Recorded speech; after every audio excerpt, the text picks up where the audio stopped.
Assalamualaikum warahmatullahi wabarakatuh. Selamat berjumpa kembali dengan saya Fajar Jadullah. Dalam kesempatan kali ini saya akan menjelaskan bagaimana cara mempraktekkan tes dan penilaian hasil belajar sesuai dengan instrumen tes dan penilaian hasil belajar yang telah ditentukan oleh Anda masing-masing. Oke, nanti ada beberapa hal yang akan saya sampaikan secara garis besar adalah ini tahapan kegiatannya.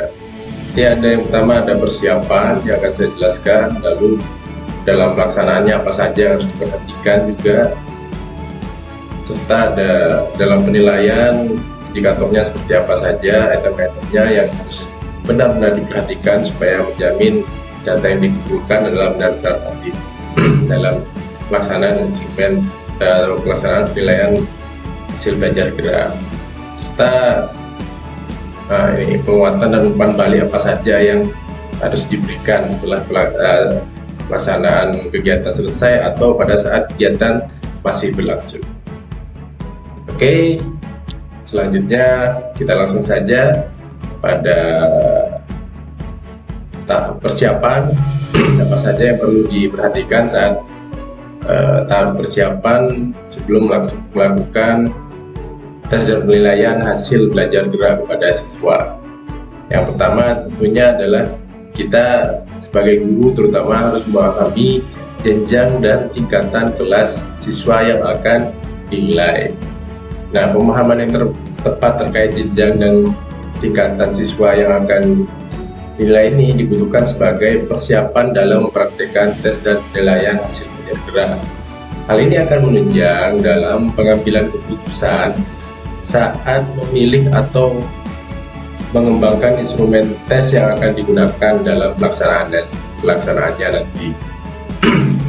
Kegagalan dalam memahami jenjang dan tingkatan siswa ini tentunya akan berakibat sekali pada kesalahan dalam memahami materi pokok yang harus dikuasai atau dipelajari siswa sesuai kompetensi dasar yang harus dicapai, sehingga nantinya instrumen yang akan dipilih tentunya akan tidak sesuai pula terhadap tingkatan dan jenjang siswa yang akan diukur hasil belajar geraknya. Oke, selanjutnya yang kedua yang perlu diperhatikan adalah memahami kompetensi dasar terkait. Setelah jenjang dan tingkatan kelas siswa telah dipahami, maka selanjutnya guru pendidikan jasmani, olahraga, dan kesehatan harus mempelajari standar isi yang sesuai kurikulum yang berlaku saat ini tentunya. Jadi bisa saja suatu saat kurikulum dan bisa berubah, kita harus menyesuaikan lagi dengan standar isi pada kurikulum yang berlaku. Nah, dalam standar isi pasti akan tertuang pula kompetensi dasar terkait apa saja pada setiap jenjang dan tingkatan pendidikan, sehingga melalui hal tersebut pada tahapan berikutnya akan memberikan pengetahuan terkait materi pokok pada jenjang tingkatan kelas siswa yang akan dinilai. Kesalahan dalam membaca kompetensi dasar akan sangat berakibat fatal dalam kesalahan pula dalam memahami materi pokok yang akan diukur dengan instrumen yang dipilih nantinya. Jadi ini harus menjadi kewaspadaan ya dalam membaca standar isi terutama pada kompetensi dasar sesuai kurikulum yang berlaku pada saat itu. Nah, untuk yang ketiga adalah memahami materi pokok. Tadi setelah memahami kompetensi dasar dan standar isi, langsung kita turun dan lanjutkan pada memahami materi pokok. Setelah kompetensi dasar terkait telah dipelajari dengan baik, maka selanjutnya kita harus dapat membaca materi pokok apa saja yang harus dipelajari siswa untuk mencapai kompetensi dasar tersebut. Nah, materi pokok terkait juga akan tertuang dalam standar isi pada kurikulum yang berlaku pada masanya tentunya. Seperti tadi saya jelaskan ya, sehingga dapat berubah seiring perubahan kurikulum yang berlaku. Kesalahan dalam memahami materi pokok yang harus dipelajari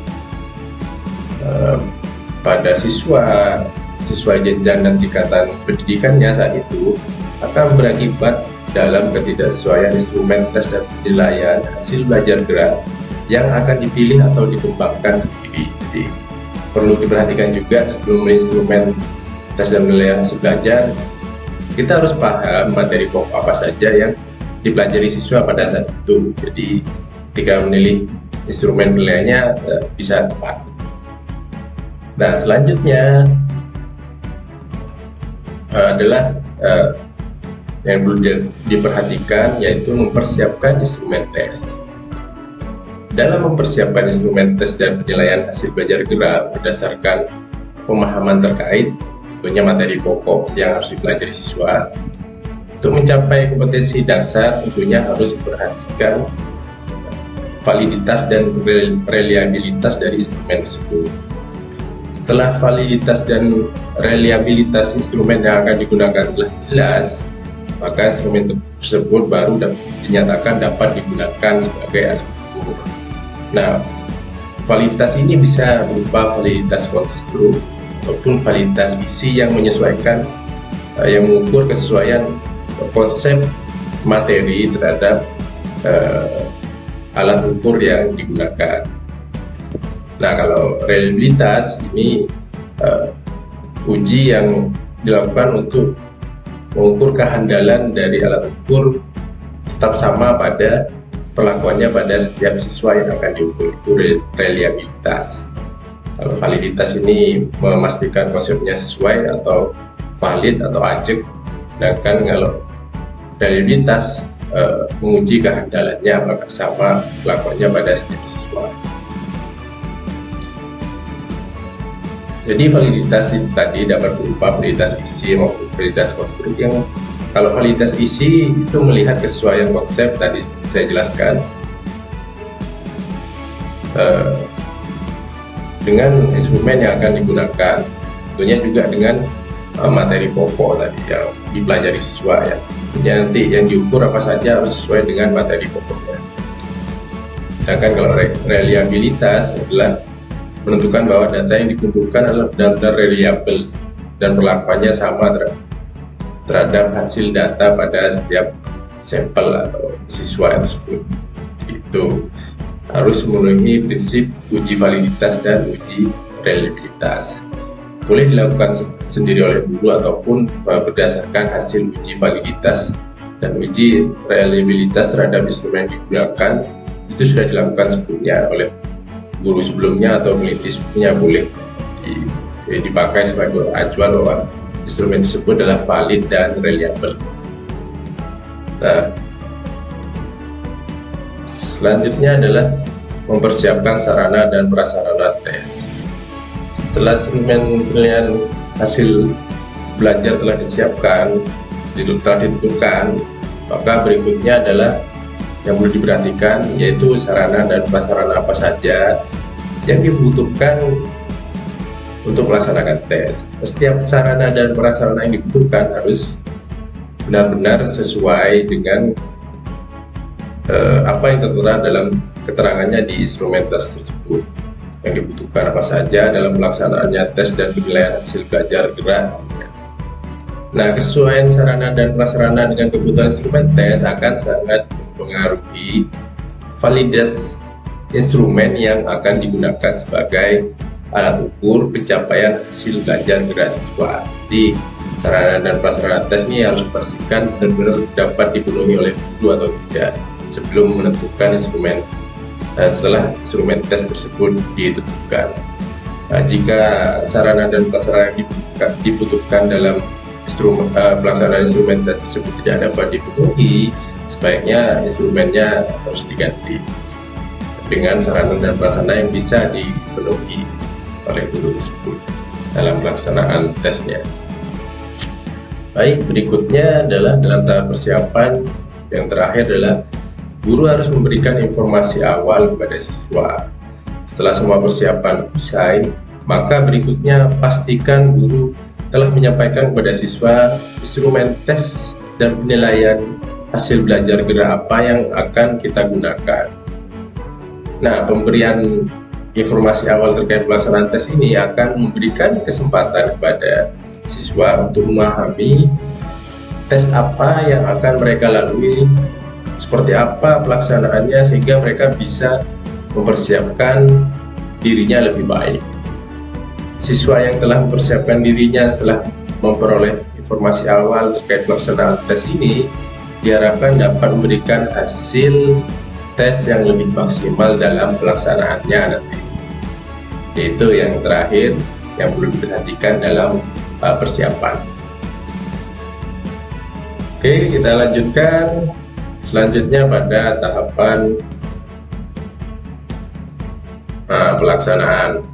Nah, pada tahapan pelaksanaan ini yang pertama harus diperhatikan adalah yaitu memastikan lokasi pelaksanaan tes tersebut aman. Nah, sebelum pelaksanaan tes dimulai, guru harus memastikan lokasi pelaksanaan tes dan penilaian hasil belajar gerak benar-benar aman bagi siswa. Dalam hal ini sudah jelas bahwa keamanan bagi siswa dalam kegiatan yang akan dilaksanakan merupakan prinsip utama, terutama sebagai bagian dari proses pembelajaran. Dengan memastikan keamanan lokasi telah terjamin, maka diharapkan saat dilangsungkan tes dan penilaian hasil belajar gerak benar-benar berjalan lancar tanpa suatu kendala apapun. Oke, gitu ya. Jadi lokasinya harus dipastikan benar-benar aman untuk melaksanakan kegiatan bersama siswa. Nah, untuk yang kedua adalah yang harus diperhatikan, yaitu memulai tes sesuai jadwal. Pelaksanaan tes yang sesuai jadwal tentunya juga harus menjadi salah satu tolak ukur kesungguhan dalam pelaksanaan tes dan penilaian hasil belajar gerak yang akan dilakukan. Kedisiplinan yang ditunjukkan saat pelaksanaan kegiatan sesuai jadwal yang ditetapkan tentunya akan memberikan kesungguhan pula pada siswa yang akan dinilai. Jadi siswanya benar-benar merasa ini adalah hal yang harus atau sungguh-sungguh harus dilaksanakan dengan baik. Ada karakter disiplin yang ditanamkan di dalamnya. Ketidaksesuaian pelaksanaan tes dan penilaian hasil belajar gerak pada jadwal yang telah ditentukan akan berisiko membuat siswa beranggapan kegiatan yang dilakukan ini tidak direncanakan dengan baik oleh guru, jadi kurang sungguh-sungguh. Nah, intinya seperti itu. Nah, selanjutnya yang perlu diperhatikan pula adalah dalam pelaksanaannya, yaitu memastikan siswa dalam keadaan sehat saat mengikuti tes dan penilaian hasil belajar gerak. Dalam melaksanakan tes dan penilaian hasil belajar gerak, siswa perlu diperhatikan bahwa setiap siswanya yang akan mengikuti kegiatan tersebut harus berada dalam keadaan sehat dan tidak terganggu secara jasmani dan rohani. Gangguan rohani belum tentu gangguan jiwa, ya, bisa jadi terganggu secara emosional sedang ada masalah. Itu akan sangat mempengaruhi hasil tes yang akan dilakukan. Namun memang kadang sulit memperhatikan mana siswa yang sedang terganggu secara emosi, sedang tertekan atau stres atau seperti apa. Namun hal ini juga perlu menjadi salah satu perhatian. Jika sehat secara jasmani nampak depan mata, bisa langsung ditentukan bahwa siswa ini dalam keadaan sehat atau tidak, sedangkan kesehatan secara rohani akan lebih sulit diperhatikan. Namun tentu hal ini juga tidak boleh dikesampingkan.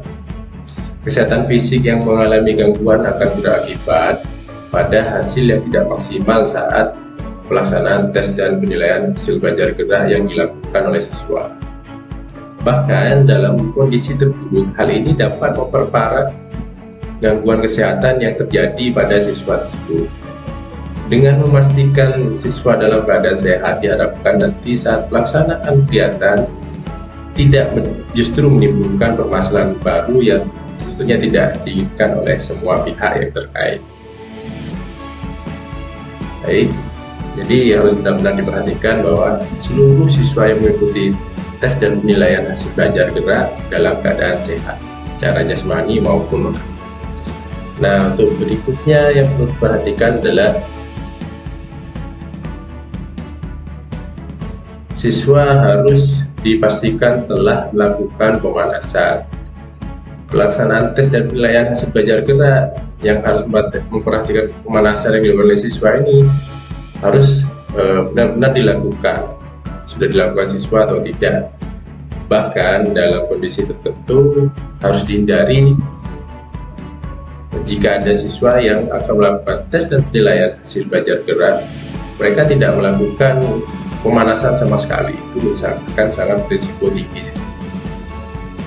Kelalaian dalam pemanasan akan sangat berakibat fatal dalam memperbesar risiko cedera yang akan timbul pada siswa saat pelaksanaan kegiatan tes dan penilaian hasil belajar gerak yang sedang dilakukan.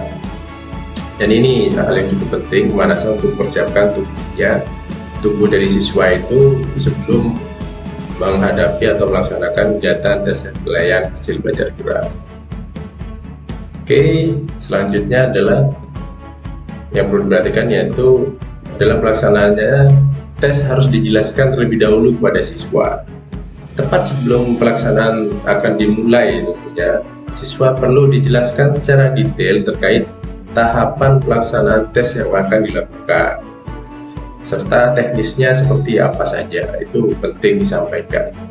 Walaupun pada hari sebelumnya siswa telah diberikan informasi awal terkait tes dan penilaian hasil belajar gerak yang akan dilakukan, namun penjelasan secara mendetail tentunya tetap perlu disampaikan kepada siswa tepat sebelum tes dilakukan.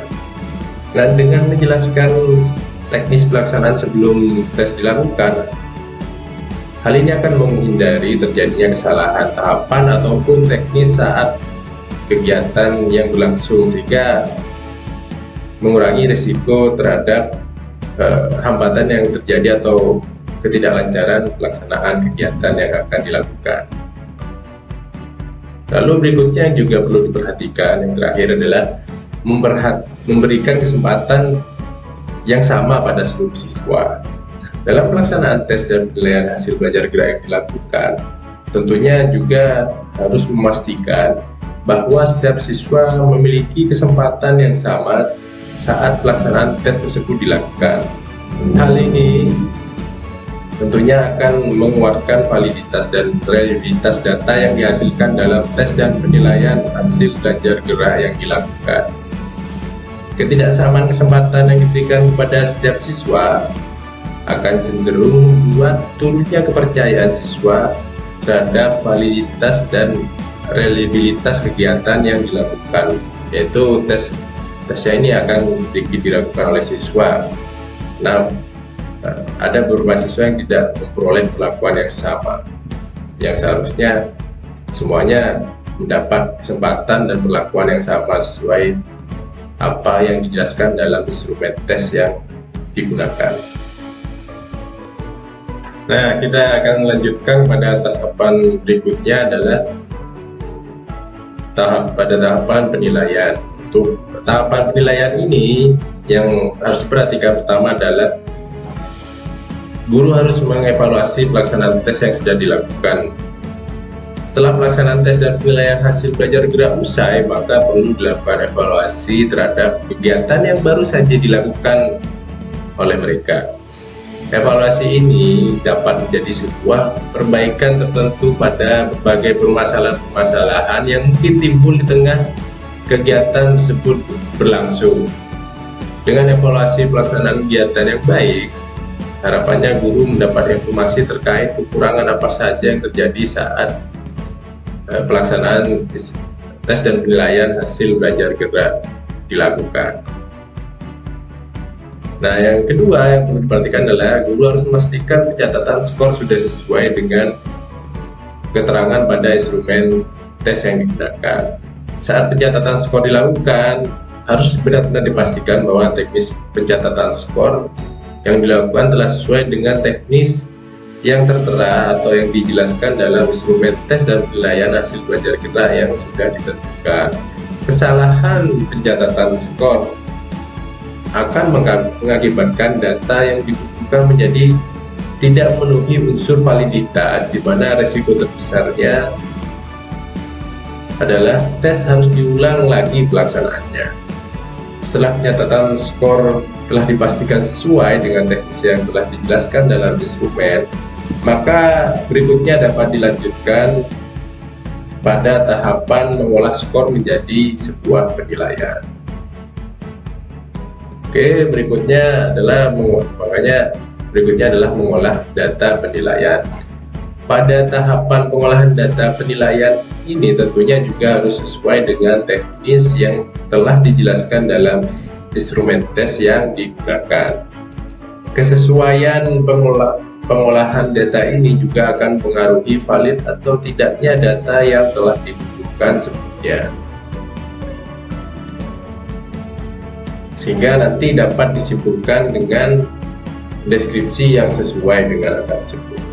Nah, ketidaksesuaian pengolahan data tentunya akan berakibat pula terhadap validitas data yang telah dikumpulkan dalam pelaksanaan tes dan penilaian hasil belajar gura.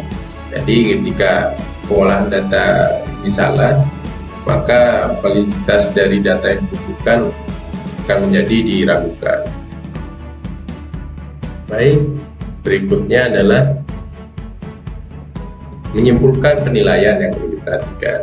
Dalam menyimpulkan penilaian, tentunya akan dihasilkan gambaran terkait pencapaian hasil belajar gerak oleh siswa. Dalam kesimpulan ini akan diputuskan bahwa siswa telah mencapai kompetensi dasar yang diinginkan, tentunya dengan menguasai materi pokok yang sesuai dengan kurikulum yang berlaku. Penarikan kesimpulan dari data yang telah dikumpulkan akan mempengaruhi penguatan dan umpan balik yang akan diberikan oleh guru pada siswa. Nah, berikutnya yang harus diperhatikan pula juga adalah hasil dari tes dan penilaian belajar gerak harus disampaikan kepada siswa. Jadi setelah kesimpulan dilakukan terhadap data penilaian yang dikumpulkan, maka hasil tersebut haruslah disampaikan kepada siswa secara langsung maupun tidak langsung. Bisa secara langsung saat tes dan penilaian hasil belajar selesai, atau pada saat hari selanjutnya setelah data tersebut tertata dengan rapi. Penyampaian hasil tes dan penilaian hasil belajar gerak kepada siswa ini harapannya dapat memberikan gambaran kepada siswa sendiri atas apa saja yang sudah dicapainya atau apa saja yang belum dicapainya atau belum tercapai, dan tentunya dalam menggerakkan yang sedang diukur pencapaiannya sesuai dengan materi pokok dalam kompetensi dasar dan standar isi yang sesuai. Dengan tersampaikannya hasil tes kepada masing-masing siswa yang bersangkutan, harapannya akan memberi peluang evaluasi mandiri yang dilakukan oleh siswa sendiri atau siswa masing-masing. Oke, kita lanjutkan kembali pada tahapan berikutnya, yaitu tahapan penguatan, pemberian penguatan. Hal pertama yang harus diperhatikan dalam pemberian penguatan adalah penguatan dapat disampaikan secara langsung. Dalam hal ini saya tuliskan menyampaikan penguatan secara langsung. Penyampaian penguatan secara langsung ini juga dapat dilakukan saat pelaksanaan tes sedang berlangsung atau setelah setiap giliran siswa usai. Hal ini dilakukan agar siswa memahami bahwa gerakan yang dilakukannya sudah sesuai, serta juga dapat menjadi salah satu motivasi yang dapat diberikan kepada siswa yang sedang melaksanakan tes saat itu untuk dapat menjadi lebih baik lagi yang dari sebelumnya yang gerakannya sudah baik. Jadi itu salah satu fungsi dari penguatan itu. Lalu yang perlu diperhatikan kedua adalah memastikan setiap rangkaian positif telah memperoleh penguatan. Setiap rangkaian atau pencapaian positif yang berhasil dilakukan siswa saat pelaksanaan tes dan penilaian hasil belajar gerak tentu harus diberikan penguatan di dalamnya. Hal ini diharapkan dapat menjadi fungsi informatif pada siswa yang akan membantu ingatannya saat merekam gerakan mana saja yang sudah sesuai atau bahkan memotivasinya untuk menjadi lebih baik lagi. Lalu yang ketiga adalah memastikan penguatan sudah tepat sasaran. Saat penguatan dilakukan juga sebaiknya harus diperhatikan, harus dipastikan apakah telah tepat sasaran pada siswa yang dituju atau tidak. Hal ini cenderung akan mengalami kesulitan saat jumlah siswa yang sedang melaksanakan tes dan penilaian hasil belajar gerak ini berjumlah banyak.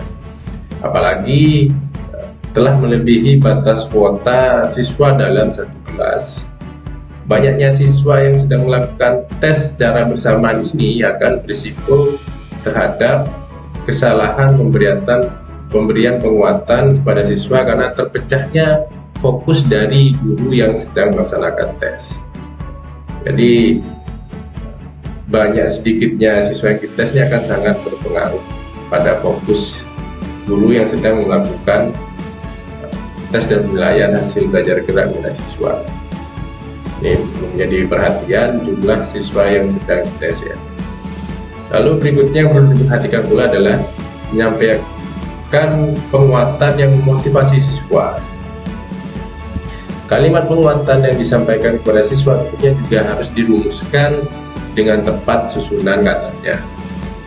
Hal ini menjadi perhatian untuk memastikan bahwa melalui penguatan yang disampaikan oleh guru, siswa tidak hanya dapat membuat siswa tidak hanya sebagai informasi pencapaian performa yang baik yang sudah diraih, tapi juga dapat memotivasi bagi siswa untuk terus menyempurnakan gerakannya menjadi lebih baik.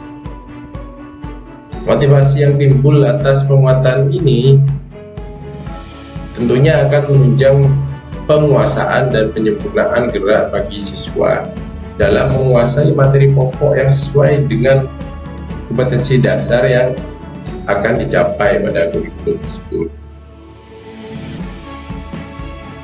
Baik, kita lanjutkan pada tahapan yang terakhir yang akan saya jelaskan adalah tahapan umpan balik atau pemberian umpan balik.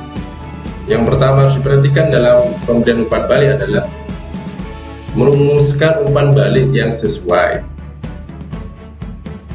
Pemberian umpan balik tentunya juga harus memperhatikan kesesuaiannya dengan indikator yang sedang diukur.